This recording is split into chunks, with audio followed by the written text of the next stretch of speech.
Today's lesson is on the product rule and the quotient rule, which are two more shortcuts we're going to be able to use to take derivatives.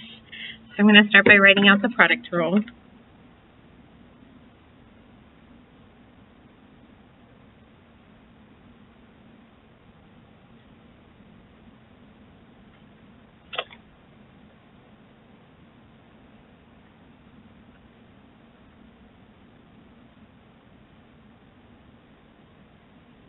We have a product of two functions, f and g, and we'd like to take their derivative. Instead of having to multiply the two functions together first and then use our power rule, it's not always possible to use our power rule. For instance, if we had the square root of x times sine x, we wouldn't be able to multiply those together first. So instead, we need to use the product rule here, which allows for finding a derivative when we can't multiply them together. So we'll start with f of x times g prime of x, the derivative of g, plus g of x times f prime of x, the derivative of f. The order, of course, isn't going to matter since it is addition, the order of the two terms. However, we do have a little bit of a cheat way to remember this. So let's say I call this function 1 and g of x function 2. Then we like to say that 1 d2 plus 2 d1 is the derivative. So that's the first times the derivative of the second plus the second times the derivative of the first.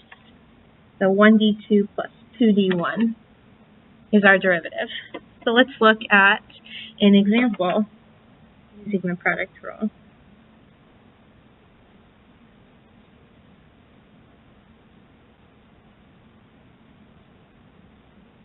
So here you can see we have two functions. We'll say x squared is function 1, cosine x is function 2. We can't actually multiply them together first, so we're going to use the product rule to find the derivative of y. So the product rule says to do 1 times the derivative of the second. So our first function is x squared times the derivative of cosine is cosine, plus the second function cosine times the derivative of the first function, and the derivative of x squared is 2x. So we've taken the derivative. That's it. Then we just want to clean up anything we can. They do have just an x in common, but that's not very much in terms of factoring something out.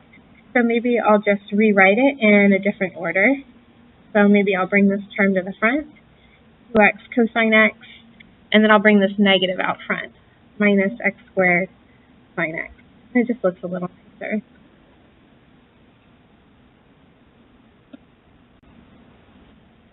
Next is the quotient rule.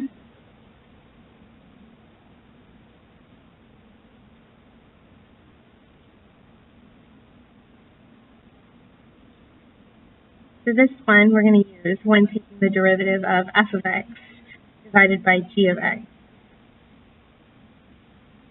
So same thing. If I can't divide them, I'll need the quotient rule. But even if you could divide them, you can still use the quotient rule. You got to kind of choose and pick which way is going to be better or faster.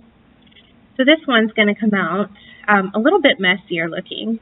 G of x times f prime of x minus f of x times g prime of x, all divided by g of x squared.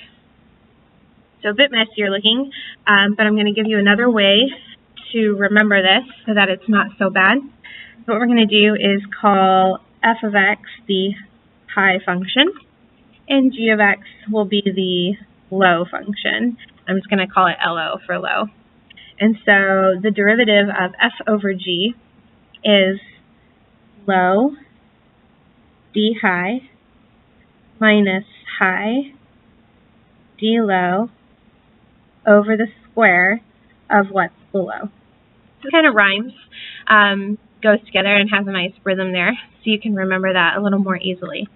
So low D high minus high D low over the square of what's below. If you mix up the numerator, remember subtraction order does matter, so it won't come out right. It also doesn't rhyme. So the order here on top does matter, or you'll end up with the wrong answer. So let's go ahead and do an example using the quotient rule.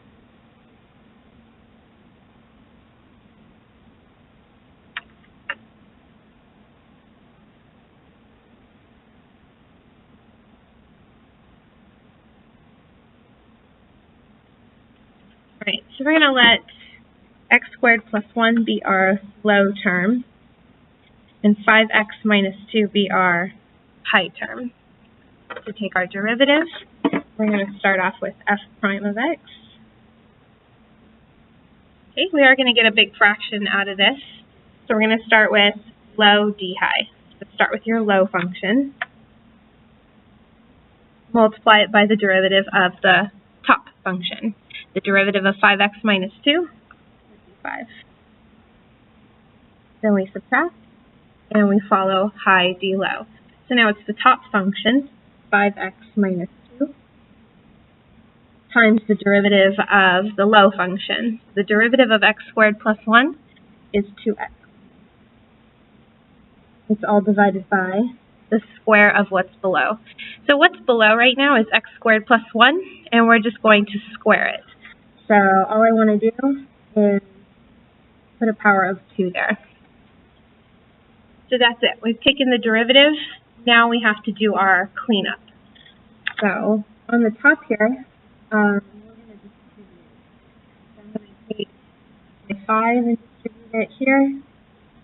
And then we're going to be really careful back here. There's a negative to distribute and a 2x to distribute. You don't want to distribute a negative 2x. All right, so we'll end up here with 5x squared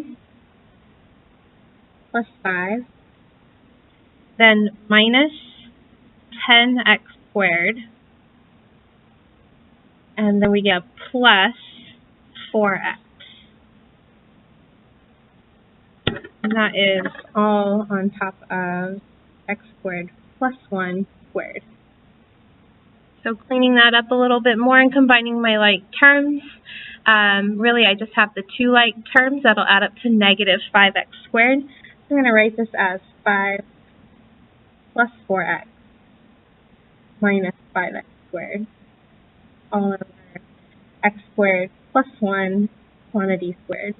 The numerator is not going to factor, or at least there's not going to be a factor of x squared plus 1, so there's no need to try to factor it.